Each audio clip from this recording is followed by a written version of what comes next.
एक शानदार बर्फ का महल में स्नो क्वीन रहती थी, जो बहुत खूबसूरत और नेक दिल थी। बर्फ से ढके हुए महल के करीब ही साहू नाम का गांव था, जहां लोग अक्सर बर्फ की मलका और उसके चमकते महल की कहानियां सुनाते थे।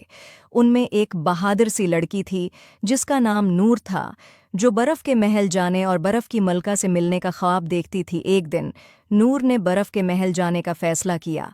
उसने अपने सबसे गर्म कपड़े पहने और दौड़ दूर तक चमकते महल की तरफ रवाना हो गई। सफ़र तवील और ख़तरनाक था, लेकिन नूर का अज़्म कभी कम न हुआ। जब नूर महल के करीब पहुंची, तो उसने देखा उसकी खूबसूरत दीवारें चमकते हुए बर्फ से बनी थीं और बर्फ के टुकड़े हीरों की तरह चमक रहे थे। वो बड़े दरवाजे के करीब पहुंची। नूर ने दरवाजे को छुआ तो एक परी नमोदार हुई। कौन हो तुम और यहाँ क्यों आई हो? नूर ने कहा, मैं बर्फ की मलका को देखने आई हो। परी ने कहा, उसके लिए तुम्हें एक फूल लाना होगा, तभी ये दरवाज़ा खुल सकता है।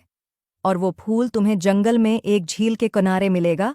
और परी ने नूर को एक जादुई सितारा दिया, जो चमक रहा था, और कहा, ये तुम्हारे काम आएगा।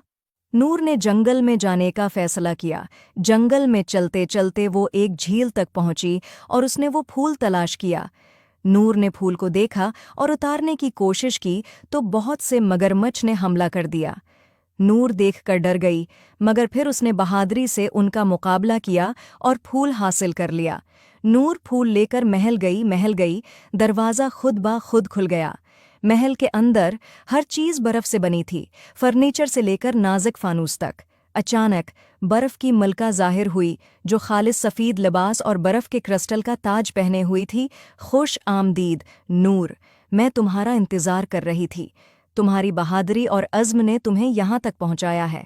नूर हैरत ज़दा होकर झुक गई।